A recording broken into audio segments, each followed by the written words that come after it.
भाजप आपल्यासोबत आहेत राज्यसभेचे सदस्य रामराव वडकुते साहेब. सर्वप्रथम जेएनसी सिटी न्यूज मध्ये मी आपलं स्वागत करतो.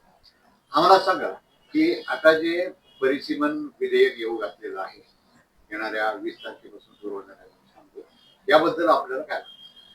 बघा, पहिल्यांदा आपल्या चॅनलचं आणि आपलं मी अभिनंदन करतो की एक चांगला विषय घेऊन तुम्ही मला प्रश्न विचारत आहात.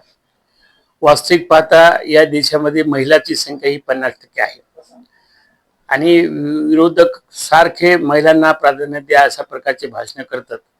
परंतु दुर्दैवाने याच्यापूर्वीच सेपरेट सेशन डिलिमिटेशन आणि महिला धोरणासाठी घेतलं होतं, परंतु विरोधकांनी त्याला विरोध केला आणि त्यांचा खरा मुखवटा जनतेसमोर आला.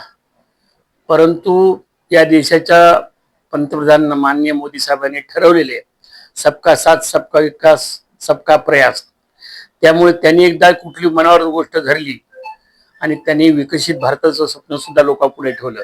असं असताना महिलांचं योगदान त्या ठिकाणी असलं पाहिजे या उद्देशाने कुठल्याही परिस्थितीवरती ते बिल या अधिवेशनामध्ये आणल्याशिवाय राहणार नाहीत. आणि हा बिल यावेळेस खात्रीने सांगतो की बिल पारित होईल असा आम्हाला आत्मविश्वास आहे. आणि महिलांना त्यांचा हक्क जो आहे, जो की सगळ्या लोकांची इच्छा आहे, विरोधकांनी सुद्धा तशा प्रकारची इच्छा व्यक्त केली पण त्यांची करणी आणि कृतीमध्ये फरक दिसला. तर यावेळेस मात्र महिलांना त्यांचा हक्क भारतीय जनता पक्ष आणि या अधिवेशनामध्ये मिळवून देणार हे ठाम आपल्यासमोर सगळ्या आपल्या मार्फत जनतेला मी आश्वासित करतो. या अनुषंगाने पक्षाने तुमच्यावर काही जबाबदारी दिली? नाही, पक्षांनी जबाबदाऱ्या तर आता राज्यसभेवर घेऊनच गेल्या.